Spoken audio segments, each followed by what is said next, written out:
ভিডিওটিতে ক্লিক করার জন্য আপনাদেরকে জানাই অসংখ্য ধন্যবাদ। আপনারা দেখছেন আপনাদের প্রিয় ইউটিউব চ্যানেল wow007। তো ফ্রেন্ডস, সবাই কেমন আছেন? নিশ্চয়ই খুব ভালো আছেন। ইতিমধ্যে বড় আপডেট, রাজ্য সরকারি কর্মচারীদের সুখবর, কেন্দ্রীয় হারে বকেয়া ডিএ ঘোষণা রাজ্য সরকারি কর্মচারীদের। এখানে বলা হয়েছে সাম্প্রতিক বেশ কয়েকদিন রাজ্য সরকার তাদের কর্মচারীদের বকেয়া ডিএ নিয়ে কিন্তু একটি বড় সিদ্ধান্ত নিয়েছে। কেন্দ্রীয় সরকারের মতো এবার কিন্তু এই রাজ্যগুলির সরকারি কর্মচারীরাও পাচ্ছেন 55% মহার্ঘ ভাতা বা ডিএ। ফলে কিন্তু কর্মচারীদের বেতন বড়সড় কিন্তু বাড়তি সংযোজন হতে চলেছে। চলুন পয়েন্ট ধরে জেনে নিন কোন রাজ্যে কত শতাংশ ডিএ ঘোষণা হয়েছে এবং তার প্রভাব। কেন্দ্রের সমান 55% বকেয়া ডিএ ঘোষণা। আর এই 55% বকেয়া ডিএ বৃদ্ধির খবর কিন্তু উত্তরাখণ্ড সরকারের তরফ থেকে ঘোষণা করা হয়েছে। তারা কিন্তু কেন্দ্রীয় সরকারের সাথে কিন্তু সামঞ্জস্য রেখে ডিএ বৃদ্ধি করবে।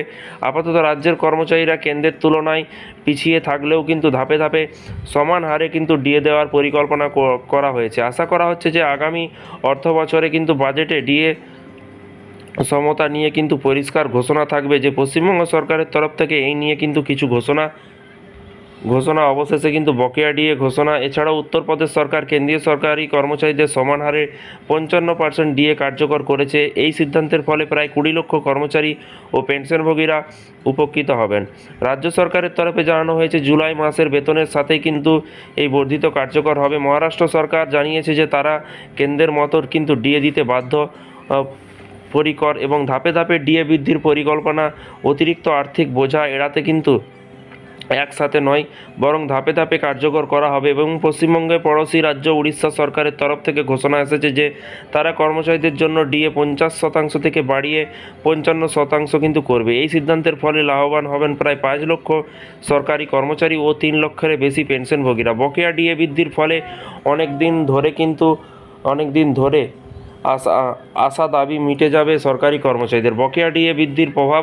ডিএ বৃদ্ধির ফলে সরকারি কর্মচারীদের হাতে কিন্তু বাড়তি অর্থ আসবে, যা তাদের দৈনন্দিন জীবনে সরাসরি প্রভাব ফেলবে এবং মাসিক 3,000 টাকা থেকে 8,000 টাকা পর্যন্ত বাড়তি আয়।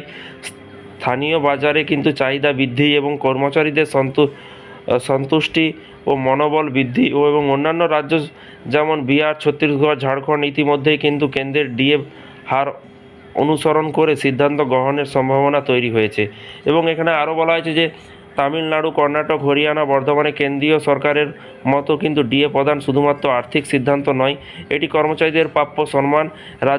রাজ্যগুলোকে এই উদ্যোগ নিঃসন্দেহে সরকারি কর্মচারীদের জন্য স্বস্তির বার্তা। এবং ডিএ সমতা বাস্তবায়িত হলে কিন্তু শুধু বেতনই নয়, কর্মীদের কর্ম